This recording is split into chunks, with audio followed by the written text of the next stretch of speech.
What surrounds a young child in their early years is a large part of who they become. We think of environment as physical spaces. For a child, the playroom, classroom, bedroom, a car seat, or maybe even a supermarket aisle. Of course, these things really matter, but it doesn't stop there. Environment also includes the warm, kind voice, the softness of a corner, whether a child is rushed or held in a rhythm, listened to, or simply just managed. All of these speak to environment. Hello, darling friend.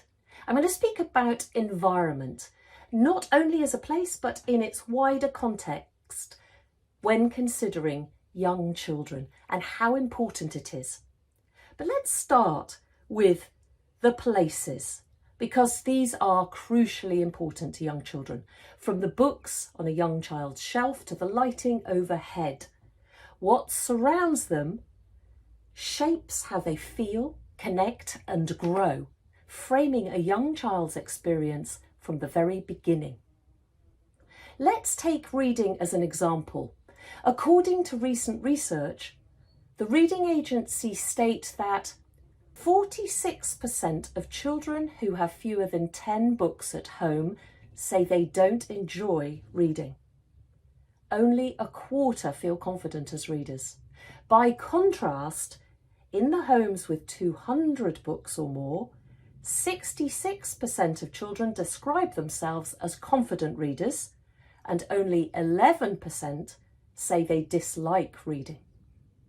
This is a stark picture, and it's not because books are rare or expensive, but it makes a difference when they're present in a child's everyday world. It says quietly and clearly, stories live here, words matter here, you are surrounded by possibilities. And this begins very early. Oral storytelling underpins language development and literacy. So sharing a made-up story with a young child means that they absorb everything and it becomes part of the very fabric of their being. As I said, environment is more than just the physical.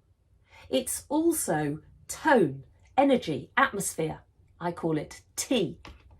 It's how we are around them and how the world feels to them.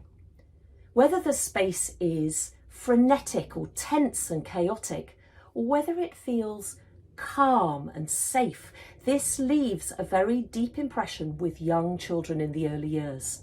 Aristotle said, "Give me a child until he's 7 and I'll show you the man." Let's say the man-woman.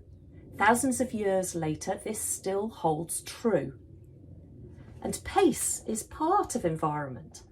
If the child has a packed schedule and is overstimulated, then they can become anxious and overwhelmed.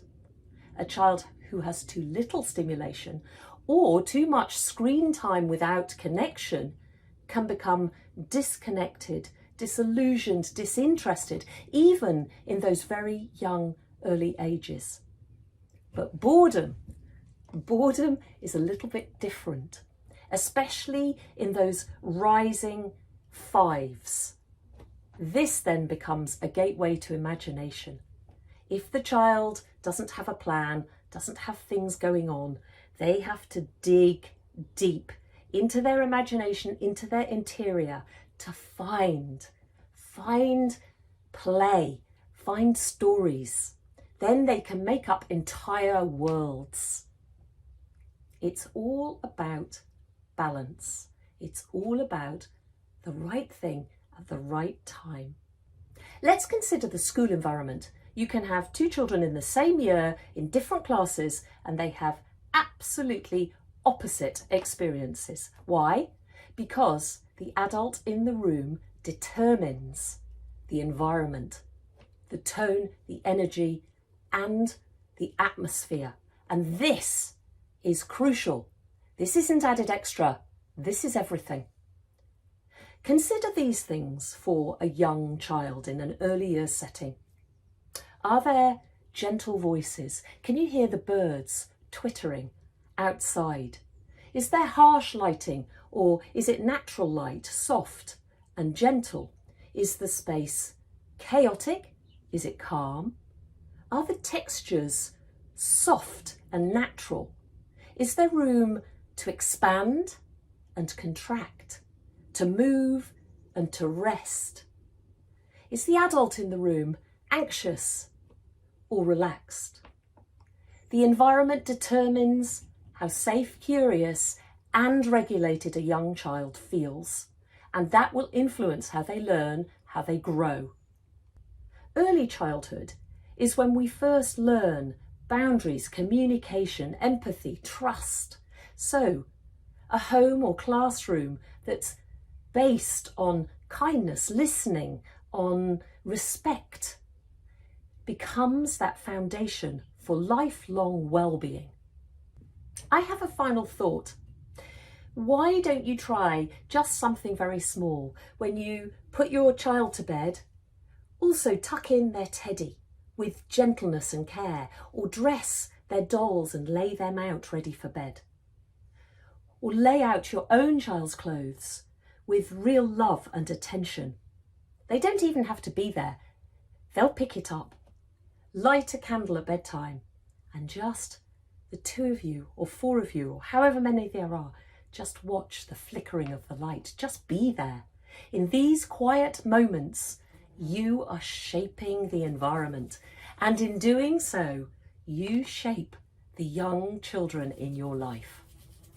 Because what surrounds a young child in early childhood development becomes the child as they grow.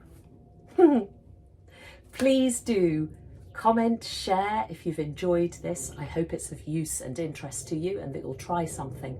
I'm Danyah Miller, I'm a storyteller. I work with families and educators to bring wonder into the everyday through the power of oral storytelling.